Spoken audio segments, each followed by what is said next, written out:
നോക്കൂ, നമുക്കൊരു വാർത്ത വരുന്നുണ്ട്. ആ വാർത്തയിലേക്ക് നമ്മളൊന്ന് പോവാണ്. ക്ഷേമ പെൻഷൻ തട്ടിപ്പിൽ പൊതുമരാമത്ത് വകുപ്പിലും നടപടിയെടുത്തിരിക്കുന്നു. 31 പേരെ സസ്പെൻഡ് ചെയ്തു പ്രസാദ്.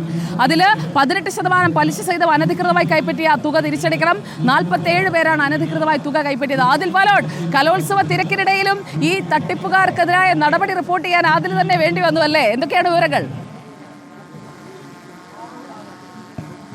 വളരെ പ്രധാനപ്പെട്ട ഒരു ഉത്തരവാണ് ഇപ്പോൾ സർക്കാരിന്റെ ഭാഗത്തു നിന്ന് ഇറങ്ങിയിരിക്കുന്നത്. വനംവകുപ്പ് അടക്കമുള്ള മറ്റു വകുപ്പുകളിലെ ക്ഷേമ പെൻഷൻ തട്ടിച്ച ജീവനക്കാർക്കെതിരെ നടപടി സ്വീകരിച്ചിരുന്നു സർക്കാർ വകുപ്പുകൾ. അതിന് പിന്നാലെ ഇപ്പോൾ പൊതുമരാമത്ത് വകുപ്പിലെ തട്ടിപ്പ് നടത്തിയ ജീവനക്കാരെ നടപടി വന്നിരിക്കുന്നു എന്നുള്ളതാണ് ഏറ്റവും പ്രധാനപ്പെട്ട കാര്യം.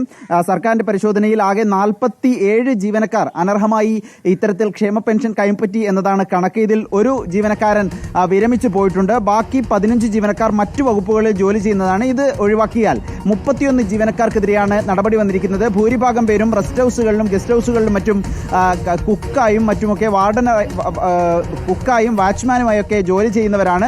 ഇവർക്കെതിരെ കൃത്യമായി നടപടി സ്വീകരിക്കുമെന്നും 18% പലിശയടക്കം ഇവരിൽ നിന്ന് തിരിച്ചു പിടിക്കുമെന്നും ഈ സസ്പെൻഷൻ ഉത്തരവിൽ പറയുന്നുണ്ട്. സുജയ.